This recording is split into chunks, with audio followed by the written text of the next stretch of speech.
Iginiit ni Davao City Representative Isidro Ungab na pangalanan ang mga miyembro ng Bicameral Conference Committee na naging kasapakat sa paglalaho ng pondo ng Philippine Health Insurance Corporation o PhilHealth sa ilalim ng 2025 national budget.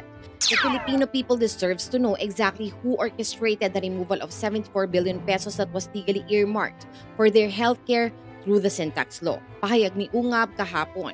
Ang BICAM ay binubuo ng 10 congressman at 10 senador na pinamumunuan ng chairman ng House Appropriations Committee at Senate Finance Committee kung saan sina Ako Bicol Party List Representative Saldico ang namuno sa House contingent habang si dating Senator Grace Poe naman sa Senado. This is not just about the budget realignment. This is about the systematic dismantling of legally protected health funds that should have benefited millions of Filipinos, dagdag ng mambabatas. Base sa mga report, 74 billion pesos ang inaprubahan sa mababang kapulungan ng Kongreso para sa PhilHealth subsidy. Ngunit paglabas ng proposed budget sa Senado ay naging 43 billion pesos na lamang ito. Gayunman, pagdating sa BICAM ay nabura ang nasabing pondo kaya nais ni Ungab na malaman kung sino-sino sa mga miyembro ng BICAM ang naging instrumento para pagkaitan ng tulong ang mga nagkakasakit na mamamayan.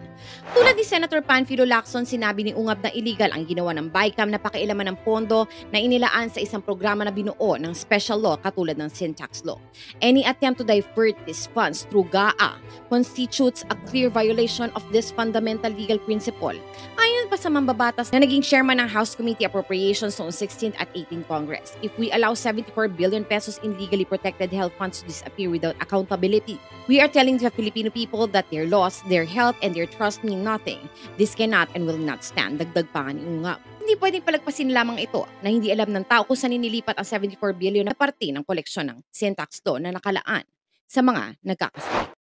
Sa ngalan ni Boss Mike Cervera, ito po ang inyong lingkod, Auntie Mama ng Rizal, also known as Anino TV, na nagsasabing mahalin po natin lagi ang ating kapwa, ipagdasal po natin ang ating bansa.